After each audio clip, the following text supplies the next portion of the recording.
주 경배하네. 인도하신 부르심 따라 우리의 힘과 계획을 내려놓고 주님만 바라보네. 생명 주신 주 우리와 함께 허물과 죄 고백함으로 주님의 얼굴 전심으로 구할 때 주님은 답하시네. 이곳에서 주님을 예배하네. 여기까지 우릴 인도하셨네. 주의 크신 능력 우릴 붙드셨네. 주님 앞에 나올 때 이곳에서 우리는 예배하네. 행하신 일 다 함께 노래하네. 우리를 돌이키시는 주의 계획 이곳에 세우셨네. 우릴 위해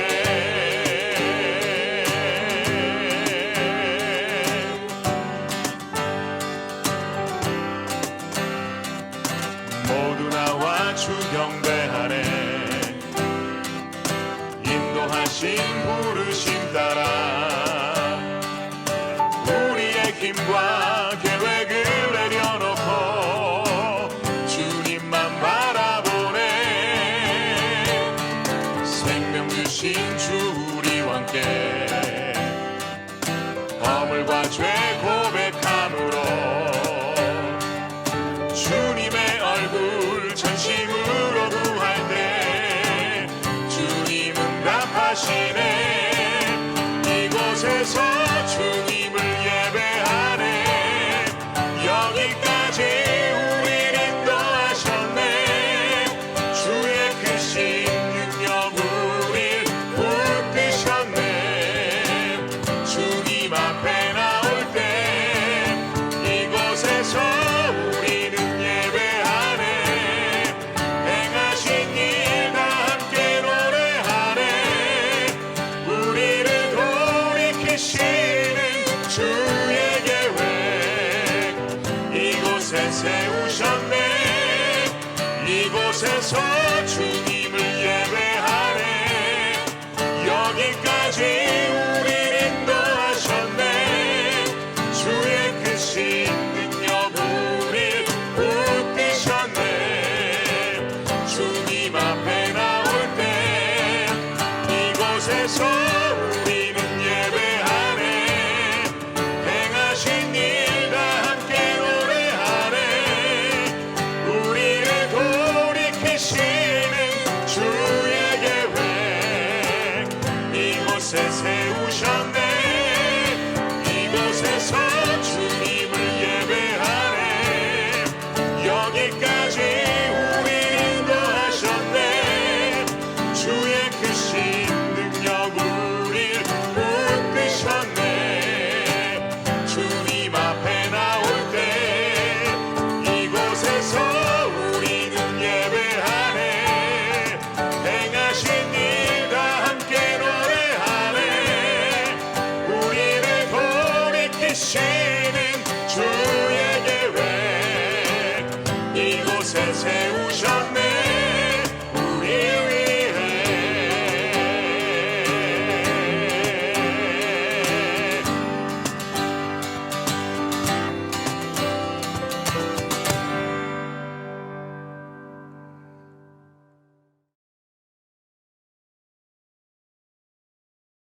내 삶은 주의 것, 내 삶은 주의 것, 온전한 신뢰를 주께 드리네. 보이지 않아도 믿음으로 걷네. 주 영광 바라보며 주만 따르네.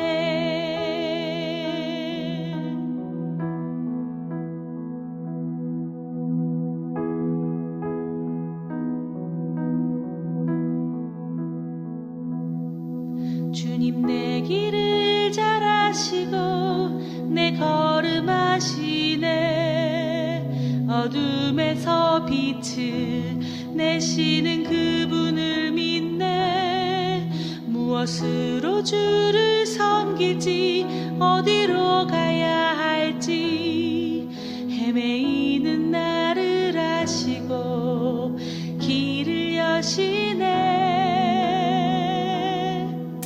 내 삶은 주의 것, 내 삶은 주의 것, 온전한 신뢰를 주께 드리네. 보이지 않아도 믿음으로 걷네. 주 영광 바라보며 주만 따르네.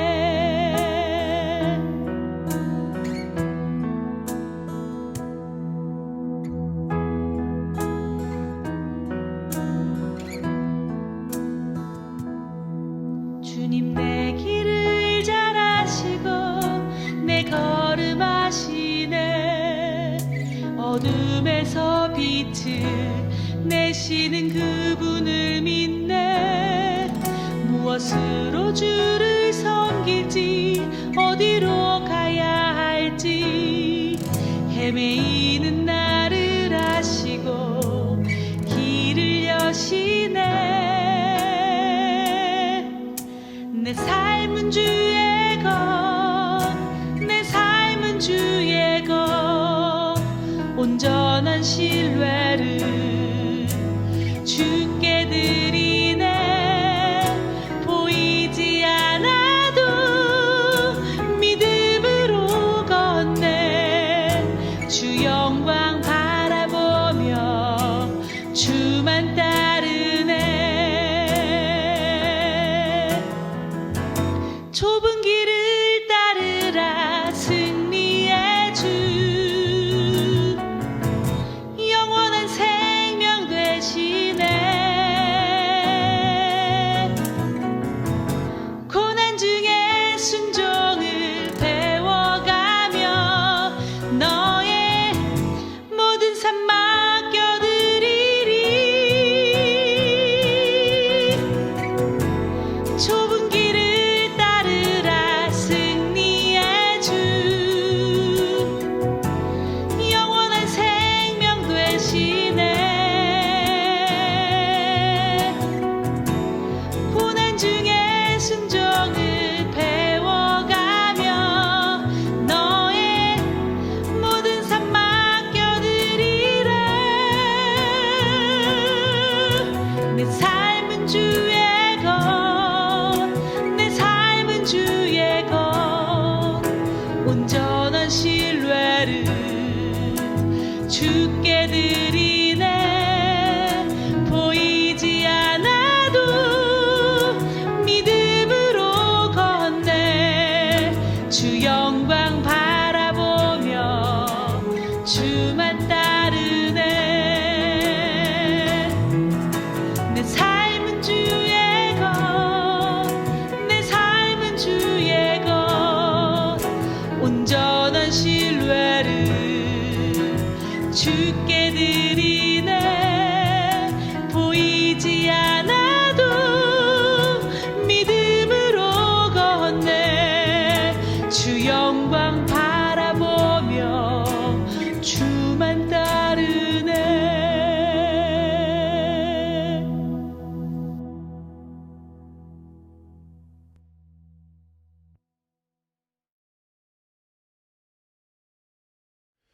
예, 오늘 하나님께서 우리에게 주시는 말씀은 요한복음 1장 9절에서 14절까지 말씀입니다. 요한복음 1장 9절에서 14절까지 말씀입니다.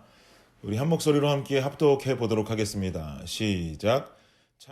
참빛 곧 세상에 와서 각 사람에게 비추는 빛이 있었나니 그가 세상에 계셨으며 세상은 그로 말미암아 지은 바 되었으되 세상이 그를 알지 못하였고 자기 땅에 오매 자기 백성이 영접하지 아니하였으나 영접하는 자 곧 그 이름을 믿는 자들에게는 하나님의 자녀가 되는 권세를 주셨으니 이는 혈통으로나 육정으로나 사람의 뜻으로 나지 아니하고 오직 하나님께로부터 난 자들이니라. 말씀이 육신이 되어 우리 가운데 거하심에 우리가 그의 영광을 보니 아버지의 독생자의 영광이요 은혜와 진리가 충만하더라. 아멘.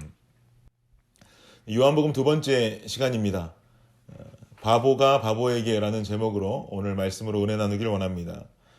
여러분, 지난 주간 조원들과의 서로 사랑하라에 대한 결단 지키셨습니까? 조장님들은 오늘 조모임 시간에 이 실천사항에 대해서 조원들과 함께 지난주 잘 실천했는지 자유로운 나눔의 시간을 가져보셔도 좋을 것 같습니다. 저는 우리 열매 공동체가 요한복음에서 전하는 서로 사랑함의 실천을 반드시 행하고 실천하는 공동체가 되기를 축복합니다. 사실 성경 전체는 하나님에 관련된 이야기들을 담고 있지요. 성경은 말하기를 하나님의 이야기를 담으면서 동시에 하나님은 사랑이시다라고 말합니다. 또한 믿음과 소망과 사랑 중에 그 중에 제일은 사랑이라고 말합니다. 결국 성경은 전체가 다 하나님을 담은 책이지만 즉 사랑을 담은 책이기도 합니다. 하나님이 사랑이시기 때문이죠. 구약 시대에는요, 율법이 중시된 사회였습니다. 율법이 이스라엘 민족을 이끄는 법이었습니다. 율법이라고 하면 십계명이 떠오르죠. 시내산에서 모세가 하나님께로부터 직접 받은 10가지 계명, 10가지 명령을 우리는 십계명이다라고 부르죠. 그런데 이 십계명 또한 우리에게 말하고 있는 것은 딱 두 가지를 말하고 있습니다. 10가지 이야기들을 통해서 그 안에 두 가지 큰 주제를 말하고 있단 말이죠. 영화부 교사님들은 요즘 십계명에 관한 설교를 제 아내를 통해서 듣고 계시죠. 어떤 때는 담임 목사님 통해서 듣기도 하시고, 어떤 때는 우리 버팔로 새소망교회 김민철 목사님 설교를 통해서 듣기도 하셨어요. 영화부에 특별 출연해서 설교해 주셨었는데, 십계명에서 말하는 중요한 두 가지 맥, 우리 영화부 교사님들 뭡니까? 한번 대답해 보십시오. 하나님 사랑, 이웃 사랑. 이것이 두 가지의 큰 맥이에요.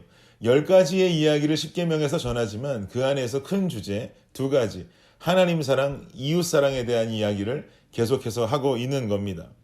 이처럼 예수님 이전의 구약 시대에서도 법을 통해서 우리에게 강조하고 있었던 것은 바로 사랑이었다라는 사실이에요. 하나님 사랑과 이웃 사랑, 그것을 10가지 계명으로 우리에게 강조했습니다. 그리고 나서 시간이 흘러서 신약으로 넘어옵니다. 여러분, 신약 성서를 생각해 보세요. 신약 성서 중에서도 복음서에서 말하는 복음, 이 복음은 하나님 사랑의 결정체라고 말할 수가 있겠죠. 예수 그리스도께서 이 땅에 내려와서 인간의 몸을 입고 사랑하는 자녀들을 위해서 6월절의 어린 양이 되었다라는 이 복음이 담고 있는 것은 부인할 수 없는 하나님의 사랑인 것입니다. 결국 하나님 사랑, 이웃 사랑이라는 율법의 시대를 지나서 예수 그리스도께서 존재하시는 신약 시대로 넘어와서도 복음서에서 강조하고 있는 그 복음은 바로 하나님의 사랑이다라는 사실이죠. 그리고 하나님께서 이 십자가의 사랑, 즉 복음으로부터 우리에게 주고 싶은 메시지는 뭐예요? 십자가의 모양을 한번 생각해 보자고요. 먼저 수직, 하나님으로부터 인간에게 내려오는 사랑을 말합니다. 그 다음 십자가 어떻게 생겼어요? 수평, 인간에게서 인간으로 가는 사랑을 말합니다. 이 또한 십계명의 이야기를 빌자면 어떻게 간단하게 정리할 수 있겠습니까? 십자가 또한 하나님 사랑, 이웃 사랑, 이렇게 말할 수 있겠죠. 수직의 사랑과 수평의 사랑이다. 그래서 예수님은 율법의 완성이시다라고 말씀할 수가 있는 거예요. 하나님 사랑에 이웃 사랑을 십자가에서 몸소 실천하신 율법의 완성, 바로 예수님이란 말이죠. 그런데 교회라는 공동체에서 말이에요, 이 복음에 대한 이해가 부족할 때가 너무 많아요. 십자가가 그려지지 않고 편협적으로 수직의 직선만 그리는 성도님들 계시고요. 또 반대로 수평의 직선만 그리는 분들도 너무 많아요. 예를 들자면 이런 거죠. 찬양하고 기도하고 말씀 나눌 때 보면 이런 천사가 없어요. 이 사람은 마치 천국에서 온 사람 같아요. 예수님 살아계셨으면 이 사람 같았겠다라는 생각도 들어요. 그런데 관계 속으로 들어가서 인간과 인간 사이의 이야기로 들어가면 갑자기 돌변해서 악마처럼 변하시는 천사들도 계시고요. 아니면 지극히 소극적이고 내성적이라고 말하면서 아예 관계 자체를 꺼리시는 천사들도 계세요. 예배할 땐 그렇지 않았는데, 찬양하고 말씀 들을 땐 그렇지 않았는데 말이죠. 또 아예 말하기를 신앙생활은 나와 하나님과의 관계라고 이야기하면서 인간 사이의 관계는 신경 쓰지 말라고 말하는 분들도 계세요. 하나님 보고 교회 다녀, 인간 보고 교회 다니냐. 인간들하고 어려움 가지고 교회 떠나고 그런 일 하지 마라. 이렇게 말씀하시는 분들 계시죠. 어떤 이유로 이런 이야기를 하시는지 제가 이해도 하고 그 말이 아주 틀린 말도 아니에요. 사실은 생각해보면 조금 틀려요. 수평이 무서워서 수직만 가지고 가겠다? 이건 십자가 아니죠. 이건 십자가가 아니고 십자가 아니면 복음도 아닌 거예요. 수직은 너무나도 완벽한데 수평은 제로예요. 이거 복음을 잘못 이해하신 거예요. 반대로요. 교회에 오면 홈리스 돕자고 그러고 가난한 이웃들 돌아보자고 하면서 예배는 한 달에 한 번 나오시고 두 달에 한 번 나오시는 성도님들 계세요. 헌금 생활도 제대로 안 하시고 성경 공부하자고 그러면 여기저기 피해 다니시다가 구제하고 섬김 사역한다고 그러고 홈리스들 식사 나눠준다고 한다고 그러고 그러면은 갑자기 달려 나오시는 성도님들도 계세요. 사실 이런 모습은요, 사회복지사들도 가지고 있는 모습 아닙니까? 지극히 수평의 직선만 엄청나게 진하게 그리고 계시는 거죠. 그럼 이거 십자가 아닌 거예요. 수평만 있다면 십자가 아닌 거예요. 십자가 아니면 복음도 아닌 거예요. 이것 또한 복음을 잘못 이해한 것이죠. 사랑하는 여러분, 십자가는 밸런스입니다. 수직과 수평의 밸런스. 하나님 사랑과 이웃 사랑의 아름다운 조화. 더 자세히 말하자면 수직으로 내려오는 하나님의 사랑을 거울된 우리가, 기억하시죠? 지난주 말씀. 거울된 우리가 수평으로 비춰낼 수 있는 삶의 조화가 뭐냐? 십자가란 말이에요. 그리고 그 십자가가 뭐냐? 그것이 바로 복음이란 말이에요. 우리는 요한복음 내내 이러한 생각을 진리로 마음속에 간직하고 말씀을 대할 수 있어야만 합니다. 아주 중요한 진리거든요. 그럼 본문을 한번 보자고요. 9절 말씀 보세요. 참빛 곧 세상에 와서 각 사람에게 비추는 빛이 있었나니. 참빛 누굴 말하는 거죠? 예수님이죠. 예수님은 하늘에서 인간들을 향해서 빛을 비출 수 있는 전능하신 분이세요. 하늘에 그냥 계셔도 인간들을 향해서 빛 비출 수 있어요. 예수님이라면 말이죠. 그러나 예수님께서는 그렇게 하지 않으셨습니다. 9절에 뭐라고 말해요? 곧 세상에 와서. 이 대목 참 중요해요. 곧 세상에 와서 인간의 몸을 입고 이 땅에 오셔서 각 사람들을 각각 비추셨단 말이에요. 이것은 참으로 감동적인 사건이라고 제가 지난주에 말씀드렸어요. 여러분, 그리 중요한 구절이라고 생각하지 않을 수도 있는데요. 저는 방금 읽었던 이 9절 말씀에서 각 사람이라는 말이 너무 마음에 은혜가 되었어요. 각 사람. 예수 그리스도께서 이 땅에 오신 사건은, 잘 들으세요, 예수와 공동체 간에 이루어진 사건이 아니란 말이죠. 각 사람, 즉 예수와 나의 사건이라는 데에 큰 감동이 몰려와요. 즉 예수님은 이 땅에 인간의 몸을 입고 누구를 위해 오셨다? 각 사람인 한 매개체인 나를 위해 오셨다라는 거예요. 여러분, 신앙의 성숙의 시작은 바로 여기서부터 시작된다고 저는 확신합니다. 예수 그리스도의 복음의 사건은 바로 예수님과 나의 이야기부터 시작되는 거예요. 예수님과 우리라는 개념은 예수 그리스도의 십자가를 더 멀게 느껴지게 하죠. 우리 모두 이렇게 되면 굉장히 십자가가 멀게 느껴져요. 하지만 이 십자가가 나라고 하는 개인으로 접목이 될 때, 그리고 이것이 실제가 되면 복음이라는 것은 우리 안에서 굉장한 파워를 일으키게 됩니다. 청년 여러분, 복음은 예수와 나로 비롯된 사건의 시작입니다. 믿으시는 분들은 아멘 하세요. 우리는 아멘이라고 말하고 이것을 인정하지만 당시에는 그러지 못하는 사람들도 있었다고 10절과 11절은 말하고 있어요. 물론 우리가 살고 있는 요즘도 마찬가지긴 하죠. 10절 말씀 먼저 봅시다. 그가 세상에 계셨으며 세상은 그로 말미암아 지은 바 되었으되 세상이 그를 알지 못하였고. 여러분, 정말 슬픈 일이죠.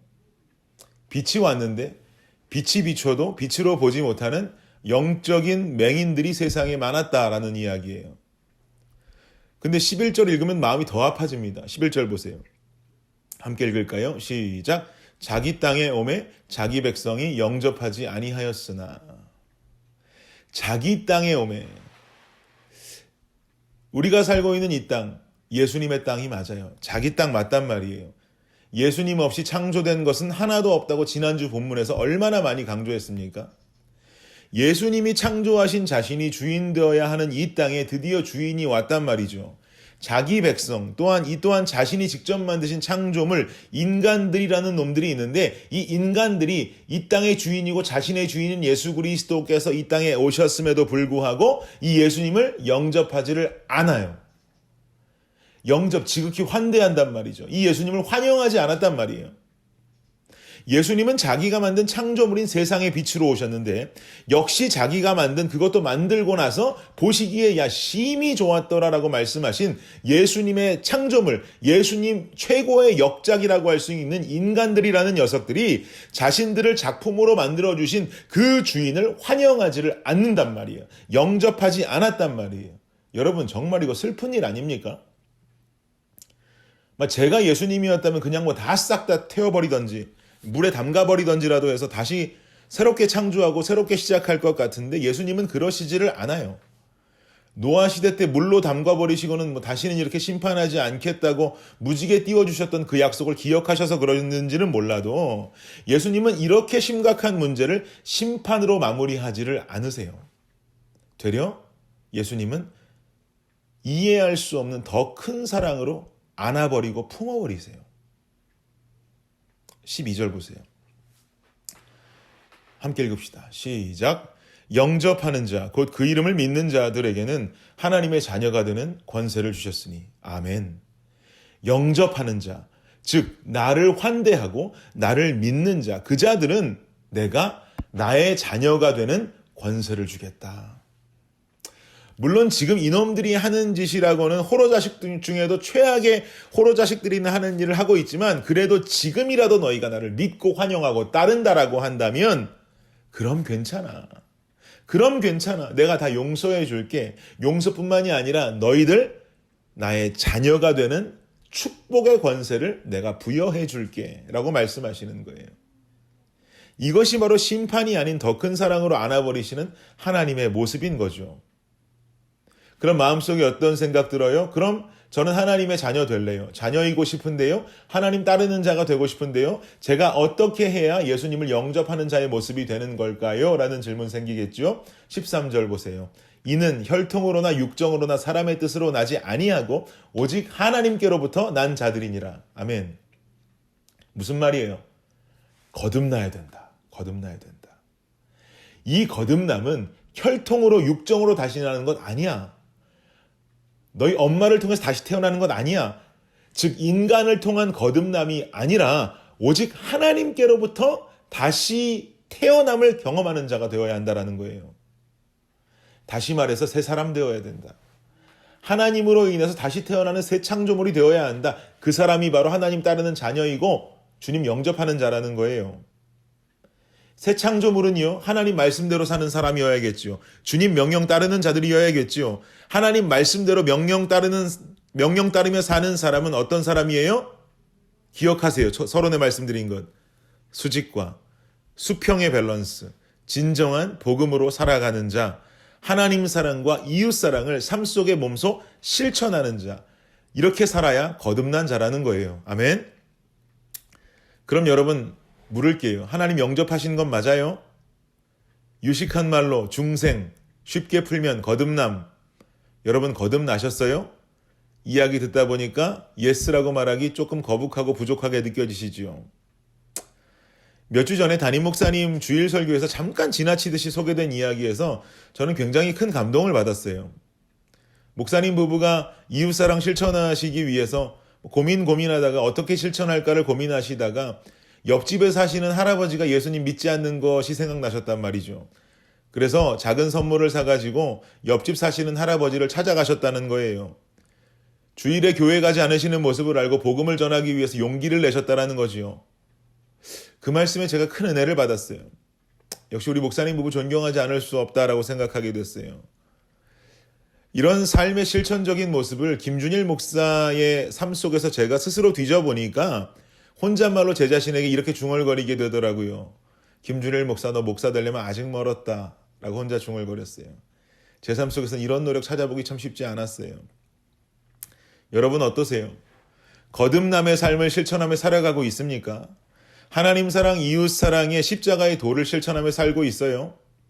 예수 믿어도 관계 안에 싸울 거 다 싸우고 정죄할 거 다 정죄하고 이웃사랑이 아니라 되려 이웃 배척하고 살아가고 있지는 않습니까? 한 공동체 안에서 믿는 사람들끼리 지지고 볶고 싸우고 시험 들고 내 가족 간에도 지지고 볶고 싸우고 시험 들고 나가면 학교 직장에서 틀어진 관계의 사람들 때문에 힘들고 과 모임도 그 사람들 때문에 못 나가고 직장 회식도 그 사람 나올까봐 못 나가고 슬슬 피하는 삶을 살아가고 있지는 않아요? 반대로 어느 누군가가 내가 나올까봐 그 자리를 피하고 살고 있지는 않습니까? 그리고 예배 시간만 다가오면 거룩하게 하나님 사랑은 견고한 것처럼 하나님 줄만 붙잡고 있지는 않아요? 근데 지금까지 제가 말씀드린 결론은 내 삶이 제가 말씀드린 이 삶과 동일하다면 사실 내가 굳건하게 붙잡고 있는 하나님이라는 줄도 실상은 그리 굳건하고 견고하지 않다는 이야기예요. 사랑하는 여러분, 하나님 사랑과 이웃 사랑의 완전한 조화가 십자가예요. 이 십자가의 삶을 몸소 보여주신 분이 예수님이에요. 하나님 사랑으로 이 땅에 내려오셨고요. 이 땅에 소외된 자들, 병든 자들을 향해서 그들을 돌아보면서 하나님 사랑을 베푸셨고요. 천국의 복음을 전한 장본인이 누구다? 바로 예수란 말이에요. 예수님이란 말이에요. 이런 예수님께서 죄악 속에 죽어가는 나를 위해서 이 땅에 오셨어요.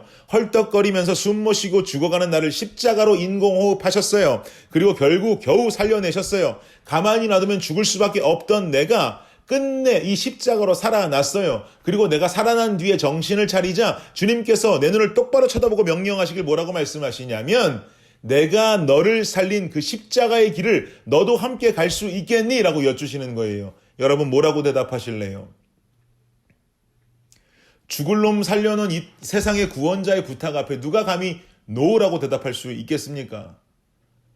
그런데 우리는 노라고는 대답하지 못해도 주님 앞에 반문할 때 있어요. 뭐라고 반문하느냐? 주님, 그렇게 관계 안에서 내가 다 이해하고 그 사람을 사랑하고 품어주고 살아가는 것, 주님, 이것이 크리스찬이 아니라 이건 바보 아닙니까?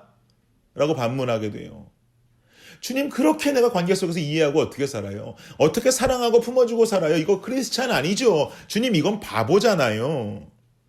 주님은 분명히 이 반문에 이렇게 대답하실 거라고 저는 확신합니다. 날 위해서 그 바보가 되어줄 수 있겠니? 그리고 분명히 주님은 뒤이어서 말씀하실 거예요.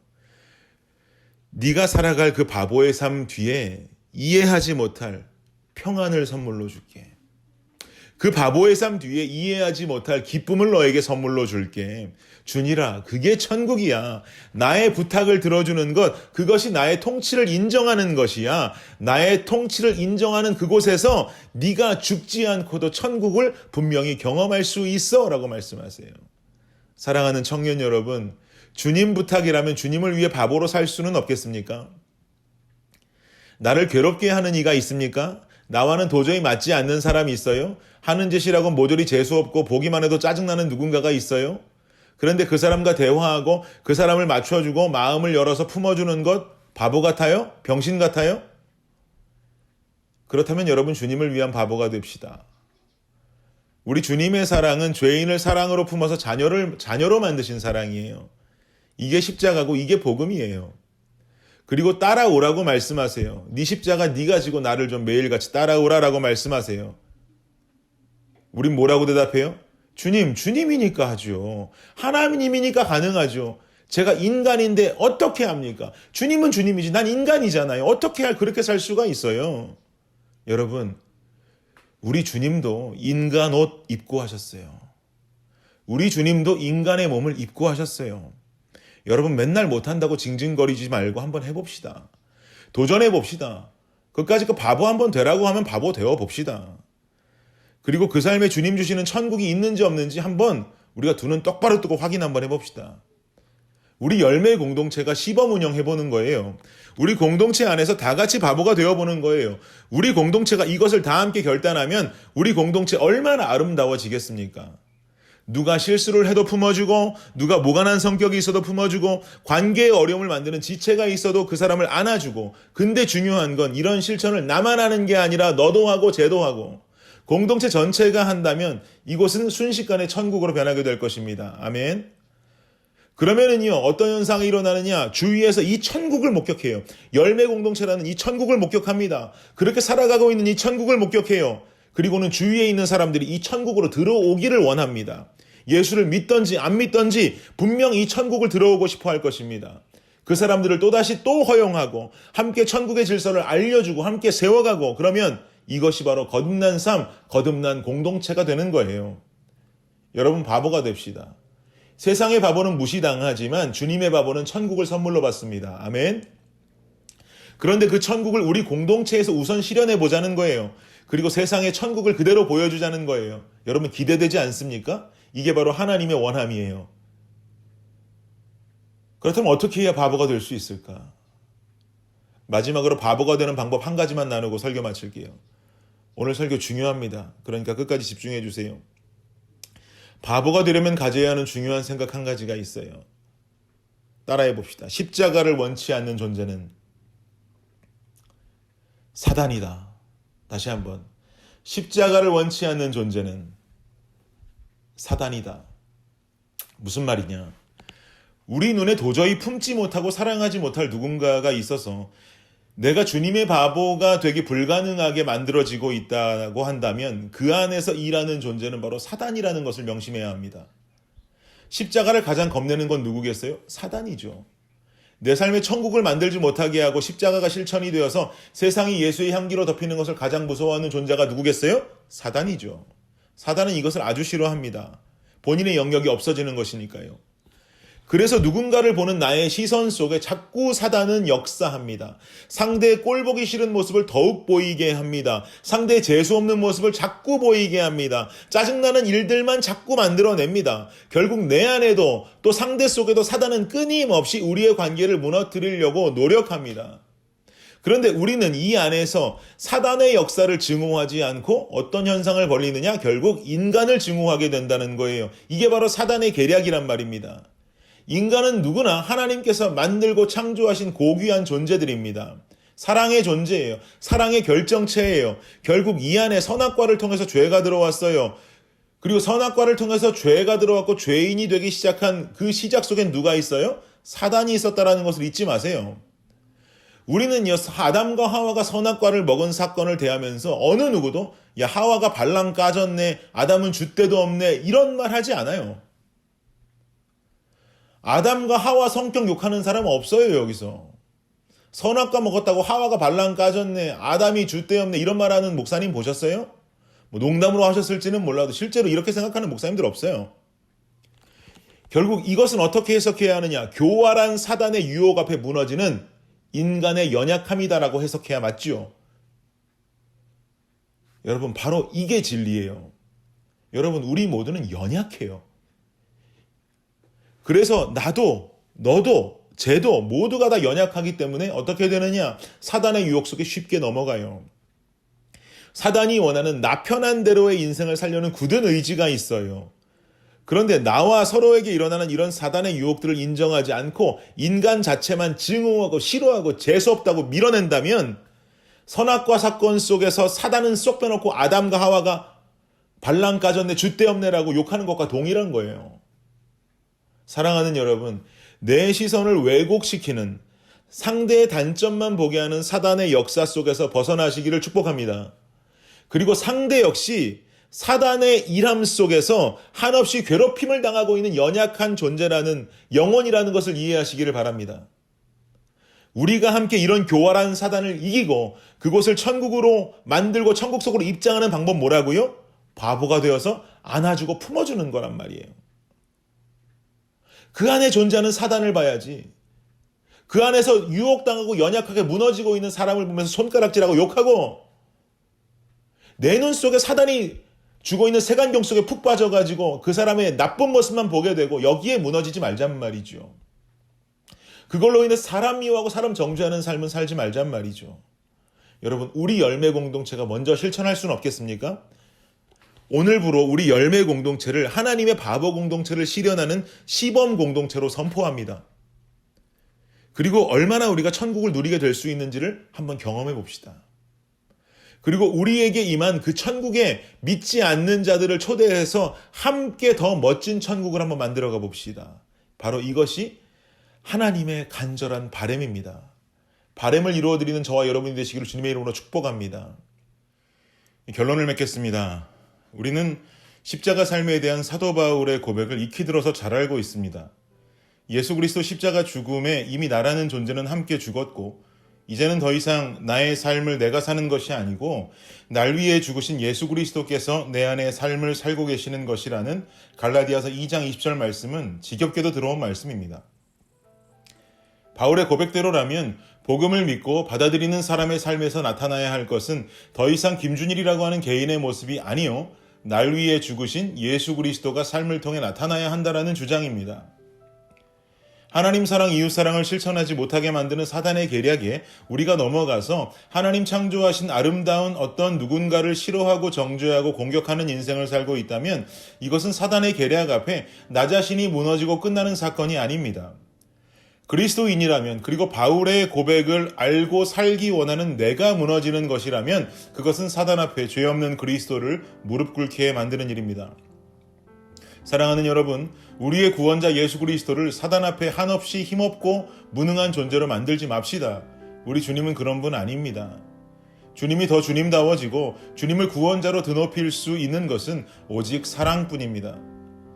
사단을 무능하게 만드는 가장 큰 무기는 우리가 취해야 하는 사단을 이길 수 있는 어마어마한 초능력 아닙니다. 우리가 타도 사단하고 외쳐서 될 일 아닙니다. 그리스도인이 사단을 이기는 가장 큰 무기는요, 바로 사랑입니다. 품어주고 안아주는 그리스도의 바보가 되는 길입니다. 아무리 흔들고 흔들어도 무너지지 않는 견고한 주님의 바보가 되고 그것이 나 자신이라는 개인으로 끝나는 것이 아니라 오늘과도 같이 함께 결단하는 이런 공동체가 된다고 한다면 결단코 우리는 무너지지 않을 것입니다. 그러나 여러분 기억하십시오. 이번 한 주간 우리 공동체의 바보 결단 앞에 엄청난 영적인 전쟁이 일어날 것입니다. 영적 전쟁이 도래할 것입니다. 그래도 무너지지 마십시오. 주님은 강합니다. 주님은 전능하십니다. 우리에게 찾아올 사단의 유혹 앞에 더 꼴보기 싫게 만들고 더 재수없게 만들고 더 관계를 깨트리려고 하는 그 영적인 전쟁 앞에 승리하십시오. 강하신 주님 붙잡고 끝내 품고 안아주며 사랑을 이루어낼 수 있는 저와 여러분이 되기를 원합니다. 서로 사랑하라. 주님께서 우리에게 주신 최고의 계명입니다. 기도하겠습니다. 이 시간에 여러분들이 한 목소리로 함께 기도합시다. 하나님 사랑케 하옵소서. 우리 주님 붙잡게 하옵소서. 주님 보여주신 그 모습 그대로 실천하게 하여 주옵소서. 십자가의 도, 복음의 결정체, 그 사랑을 이루어내는 나의 삶 되게 하여 주옵소서. 한 주간 나타날 영적인 전쟁 속에서도 결단코 패하지 않게 하여 주시옵소서. 기도하겠습니다.